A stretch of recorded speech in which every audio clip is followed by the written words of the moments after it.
નમસ્તે વિદ્યાર્થી મિત્રો, હવે આજે આપણે આપણું જે યુનિટ 1 છે એનો બીજો ભાગ જોઈશું. આપણે પ્રથમ ભાગ એનો જોઈ ગયા જેમાં આપણે શરૂઆતમાં શું થાય છે તેની વાત કરી, જેમાં એક ઝુલુ હન્ટર છે ઈડી, અને ઝુલુ હન્ટર છે એક વખત એક ચિતા છે, ફિમેલ ચિતા છે, એને જોવે છે અને ઈ જે રીતે શિકાર કરે છે હરણનો એ જોવે છે અને એને એક વિચાર આવે છે કે મારી પાસે પણ આવું કોઈ એક શિકારી હોય તો મારી પાસે પણ આવું કોઈ શિકારી હોય કે જેને હું કમાન્ડ આપું અને એ મને આવી રીતે તૈયાર શિકાર કરીને આપે તો મારું જીવન કેવું સરળ થઈ જાય.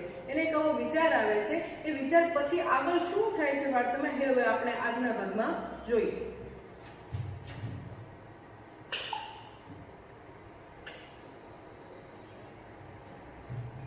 He decided. અહીંયા he છે એ સર્વનામ છે. આપણે જોઈ ગયા કે આપણે નામના જગ્યાએ આપણે સર્વનામનો ઉપયોગ કરીએ છીએ જ્યારે વારંવાર એ વ્યક્તિનો આપણે અહીંયા રેફરન્સ દેવાનો હોય, એ વ્યક્તિને ઉદ્દેશ કરવાનો, નિર્દેશ કરવાનો હોય ત્યારે. તો he decided. ફરી પાછું decided છે એ decide નું ભૂતકાળનું રૂપ છે. to decide એટલે નક્કી કરવું અને decided એટલે નક્કી કર્યું. એણે નક્કી કર્યું, ઈડીએ નક્કી કર્યું. શું નક્કી કર્યું? to catch a young cub and train it to hunt for him. To catch એટલે પકડવું. ઈડીએ નક્કી કર્યું to catch a young cub એટલે એને જે ચિત્તાના મેં બચ્ચા જોયા છે એ બંને ચિત્તાના બચ્ચા છે એને પકડવાનું નક્કી કર્યું. એન્ડ પકડીને પછી શું કરવું છે? તો train it. ટ્રેનિંગ એટલે એને ટ્રેનિંગ આપવી, એને તૈયાર કરવું, એને એક પ્રકારની કામગીરી કરીને પાસે તૈયારી કરે કે કઈ રીતે શિકાર કરવો એને શીખવવું. તો to train it to hunt for him. to hunt એટલે શિકાર કરવો, બરાબર? to hunt એટલે શિકાર કરવો. એના ઉપરથી આપણને એક નામ મળ્યું છે હન્ટર. શિકાર કરે તે હન્ટર, પણ એની ક્રિયા છે to hunt. to hunt એટલે શિકાર કરવો. to hunt for him એના માટે શિકાર કરી શકે, ઈડી માટે શિકાર કરી શકે એટલા માટે ઈડી છે તે પહેલા બંને બચ્ચા છે એને ટ્રેનિંગ આપવાનું એટલે કે એને આ શિકાર કઈ રીતે કરવો તે શીખવવાનું નક્કી કરે છે. ત્યારબાદ જોઈએ then I shall only say. then હવે આગળની વિચાર કરે છે કે જો એક વખત મારી પાસે બચ્ચા આવી જશે, હું એને ટ્રેનિંગ આપીશ શિકાર કઈ રીતે કરવો, તો પછીનું મારું જીવન કેવું હશે. તો એ કલ્પના કરે છે. એ કલ્પનામાં એ શું કહે છે? I shall only say મારે ફક્ત હવે શું કહેવાનું? oh my dear, go and kill a deer for me. બરોબર? એક સરસ વાક્ય છે oh my dear, go and hunt for me. અહીંયા બે એક સરખા શબ્દો છે જેનો ઉપયોગ થયો છે, જેનું પ્રોનાઉન્સિએશન, જેનું ઉચ્ચારણ એક સરખું છે. પહેલું છે deer, DEAR deer, અને બીજું છે DEER deer. આ બંનેનું પ્રોનાઉન્સિએશન સમાન છે પણ બંનેનો અર્થ છે એ અલગ છે. પ્રથમ જે ડિયર છે DEAR ડિયર એનો અર્થ થાય છે પ્રિય. આપણે લેટર લખીએ છીએ, આપણે લખીએ છીએ ડિયર ફાધર, ડિયર મધર, તો ત્યાં આ ડિયર છે એનો અર્થ થઈ જાય છે પ્રિય. જ્યારે અહીંયા જે છે DEER એ ડિયર છે એનો અર્થ થાય છે હરણ. બરોબર? ખાસ આ તફાવત યાદ રાખવાનો છે, deer and dear. DEER deer એટલે હરણ, DEAR ડિયર એટલે પ્રિય. આ પ્રકારના જે શબ્દો છે જેનું ઉચ્ચારણ સમાન હોય પરંતુ તેનો અર્થ અલગ થતો એને કહેવાય છે ઇંગ્લિશમાં હોમોફોન્સ. બરાબર? હા, તમારે આનું પણ એક લિસ્ટ બનાવવાનું છે કે તમને ખ્યાલ આવતા હોય કે આવા કેટલાય શબ્દો આપણે આખા રૂટીનમાં આપણે યુઝ કરીએ છીએ, તેનું એક તમે લિસ્ટ બનાવી શકો છો જેને કહેવાય છે હોમોફોન્સ. ત્યારબાદ આપણે આગળ વધીએ. અહીંયા શું કહે છે એડી? then I shall, oh my dear, go and hunt for me. પછી એને ફક્ત કમાન્ડ જ આપવાની છે, ઓર્ડર જ કરવાનો છે કે જાઓ અને મારી માટે શિકાર કરીને લાવો.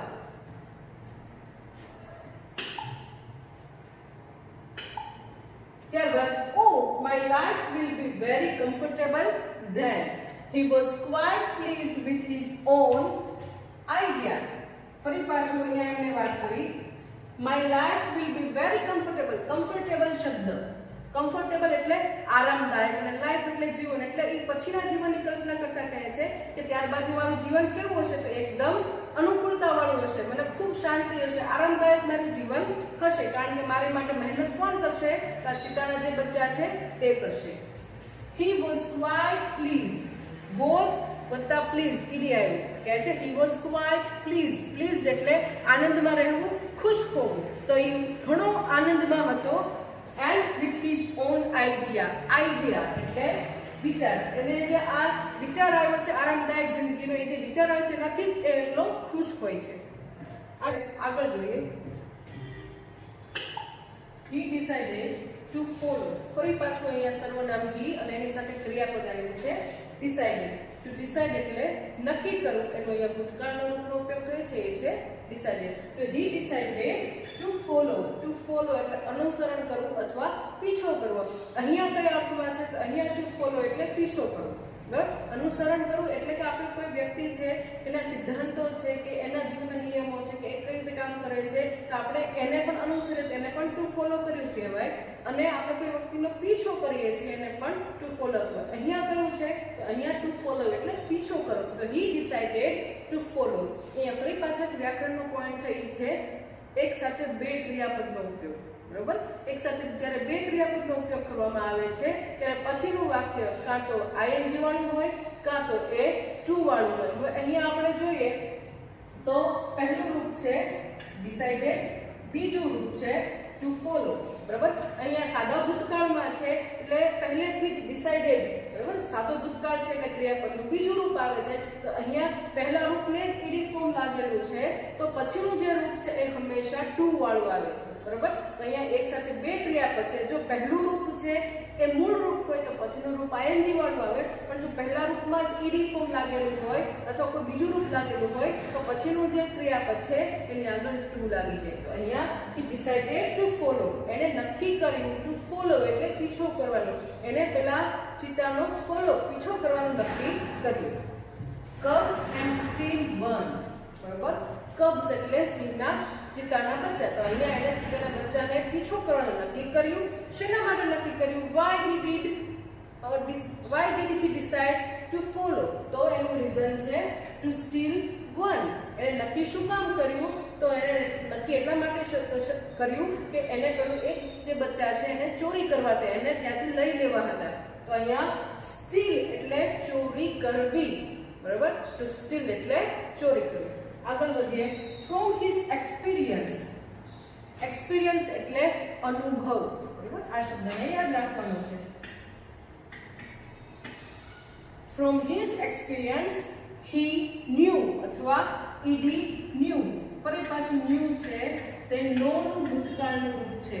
to know એટલે જાણવું અને ન્યુ એટલે એને જાણ હતી. from his experience એને પોતાના અનુભવથી, શિકાર તરીકેના એને પોતાના જે શિકાર તરીકેને જે કોઈ પણ કામ કર્યું છે એટલા વખતથી એનો અનુભવ બોલતો હતો.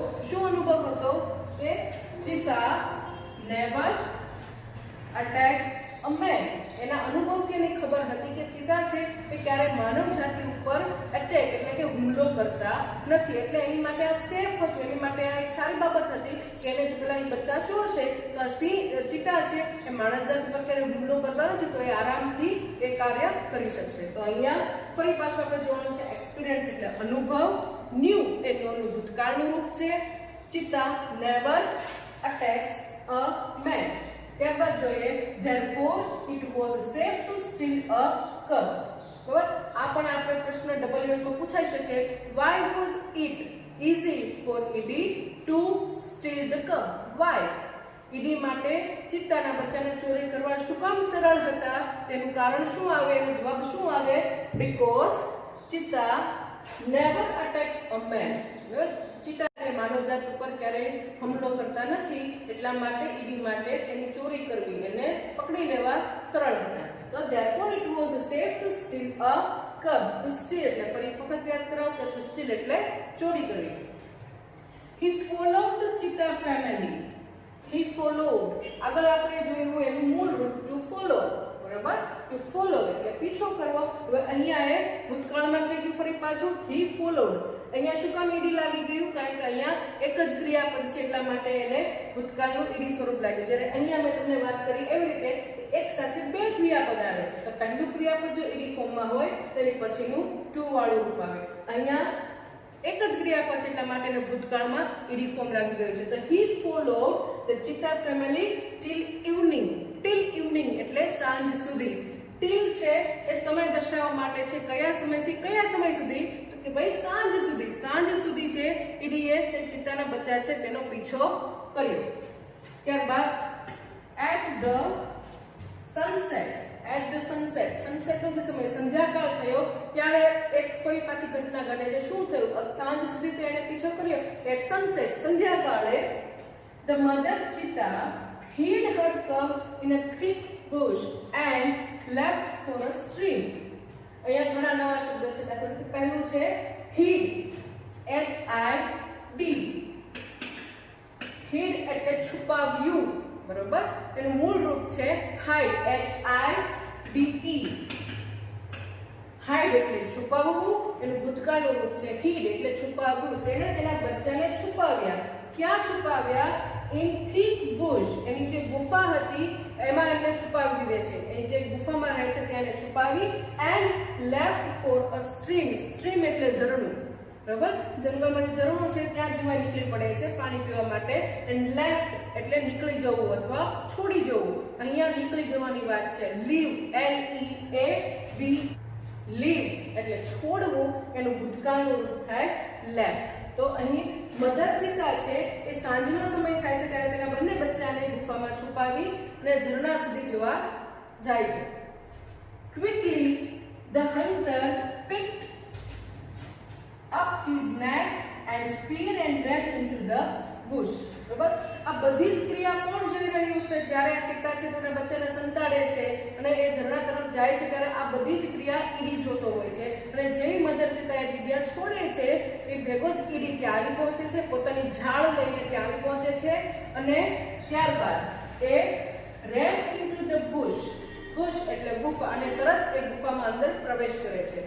He saw two tiny cubs. સો આપણે ગયા ભાગમાં પણ જોયું હતું સોનું રૂપ, બરાબર? સો એ ફરી પાછું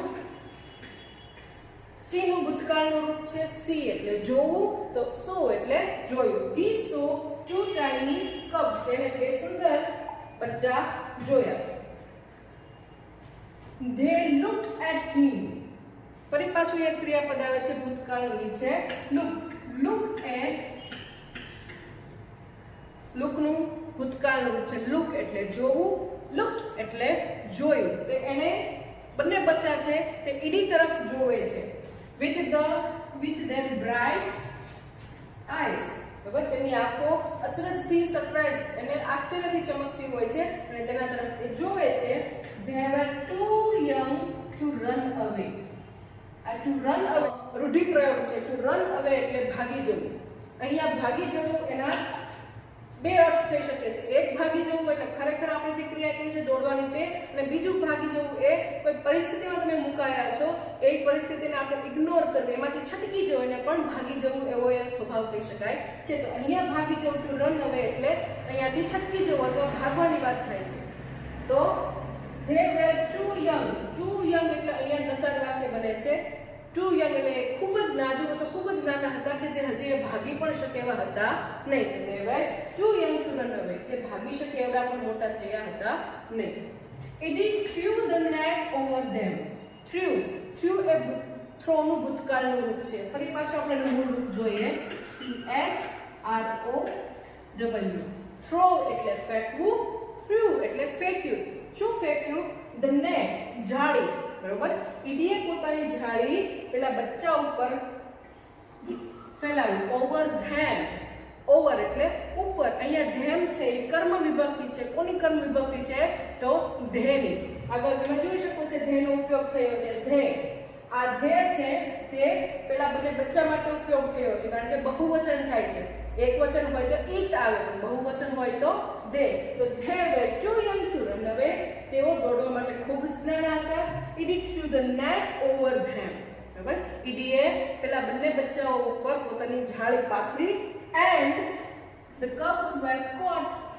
બરાબર? અહીંયા caught છે તે કેચનું ભૂતકાળનું રૂપ થાય. બરાબર? તો અને બંને બચ્ચાઓને એને પકડી લીધા. ત્યારબાદ he needed only one cub. need અહીંયા ક્રિયાપદ આવે છે need એટલે જરૂર. need એટલે જરૂર હોવી અને needed એટલે જરૂર હતી.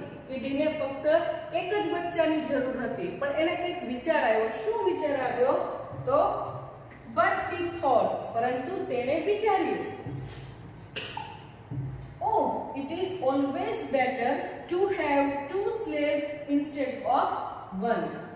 It is always better. Better એટલે સારી વાત છે, આ હંમેશા શ્રેષ્ઠ રહેશે. શું શ્રેષ્ઠ હશે? To have. અહીંયા to have એટલે માલિકીની વાત છે. To વત્તા have એ માલિકી દર્શાવે. તમારી પાસે કોઈ વસ્તુ છે તે દર્શાવે તમે to have નો ઉપયોગ કરો છો. દાખલા તરીકે I have a pen. તો અહીંયા મારી પાસે પેન છે એવી વાત થાય છે. તો અહીંયા to have નો ઉપયોગ છે તે તમારી પાસે કોઈ વસ્તુ છે તે દર્શાવવા માટે થાય છે. તો ઈડી શું કહે છે? It is always better to have 2 slaves. એક નવો શબ્દ આવે છે slaves. slave એટલે ગુલામ, નોકર. તો અહીંયા એનું બહુવચનનું રૂપ છે slaves, કારણ કે અહીંયા બે બચ્ચાની વાત છે, બે નોકરની વાત છે. તો it is always better to have 2 slaves instead of 1. instead of એટલે ના બદલે, બરોબર? instead of એટલે ના બદલે, instead of 1. એટલે એવું કહે છે કે આ એક શ્રેષ્ઠ પરિસ્થિતિ હશે જો મારી પાસે એક નોકરની જગ્યાએ બે નોકર હશે, બરોબર? He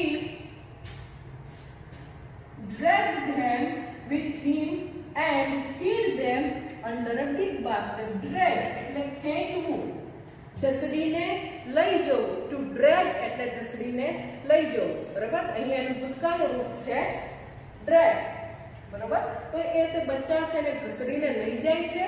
and hid એટલે છુપાવવું. ફરી પાછો આનો શબ્દનો ઉપયોગ આવ્યો, hide એટલે છુપાવવું, hid એટલે છુપાવવું. hid them ક્યાં એને છુપાવી રાખે છે? under a big basket, એક મોટી ટોપલીમાં એને છુપાવી દે છે. તો આ આપણે જોયો પાઠનો બીજો ભાગ. હવે પછીની વાર્તા આપણે ત્રીજા ભાગમાં જોશું.